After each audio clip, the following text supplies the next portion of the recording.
ఎంతసేపు పట్టిందని బాప్తిసం తీసుకోవడానికి నపుంసకుడికి? ఇన్స్టెంట్, వెంటనే ఆ నపుంసకుని హృదయంలో ఈ డౌట్ ఉంది.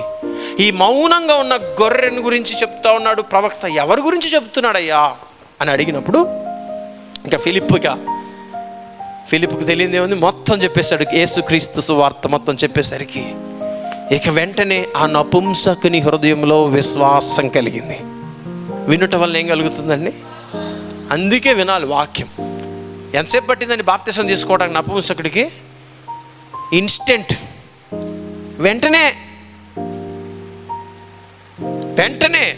అప్పుడు అన్నాడు, ఎవరు? ఫిలిప్ అన్నాడు, నువ్వు నిజంగా పరిపూర్ణంగా యేసుక్రీస్తునందు నువ్వు విశ్వాసం ఉంచితే నీకు బాప్తిసం ఇస్తా. This is so simple. రక్షణ బాప్తిసం అనేది ఇంత సింపుల్గా ఉండాలి. ఒక వ్యక్తి నేను బాప్తిసం తీసుకోవాలన్నప్పుడు నువ్వు నిజంగా యేసుక్రీస్తునందు విశ్వాసం ఉంచుతున్నావా లేదా? అది పాయింట్, అంతే, ఇంకేం పాయింట్ కాదు. అది విశ్వాసం ఉంచుతున్నాను అని అతని మనస్సులో నుంచి నిజంగా మనస్ఫూర్తిగా చెప్పాలి సుమా. చెబితే గనక అతడు బాప్తిసం పొందడానికి అర్హుడు. హల్లెలూయా. బాప్తిసం అంటే ఒకప్పుడు నేను యేసుక్రీస్తునందు విశ్వాసం ఉంచలేదు, ఇప్పుడు యేసుక్రీస్తునందు విశ్వాసం ఉంచుతున్నాను. ఒకప్పుడు నేను పాపినే, కానీ ఇప్పుడు యేసు నా పాపములను భరించాడు.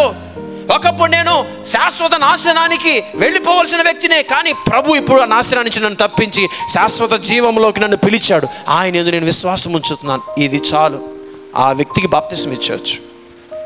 చాలామంది నేను అలా నమ్మినప్పుడు బాప్తిసం ఇచ్చినప్పుడు కొంతమంది నన్ను ప్రశ్నించారు, ఇంత తొందరగా బాప్తిసం ఎలా ఇస్తారు? కొన్ని సంవత్సరాలు పట్టాలి, వాళ్ళు మందిరంలో నిలబడాలి. ఏంది నిలబడ్డారు? కొన్ని సంవత్సరాల నుంచి వస్తున్న వాళ్ళు నిలబడ్డారో లేదో ఫస్ట్ చెప్పండి అన్నాను. చాలా సంవత్సరాల నుంచి వస్తున్న వాళ్ళు అసలు వాళ్ళు చర్చిలోనే లేరు. వీళ్ళన్నా చర్చికి వస్తున్నారు కొంతమంది. నేను వాళ్ళ గురించి కూడా చెప్తున్నాను. ఇప్పుడు చూడండి, పాలు త్రాగే పసివాళ్ళనే ఉంటున్నారు, ఆత్మ విషయాల్లో ఎదగకుండా ఉంటున్నారు నేడు. కానీ ఎప్పుడైతే ఎదుగుతామో దేవుని చేతిలో వాడబడతాం. నపుంసకుడు వెంటనే బాప్తిసం పొందాడు.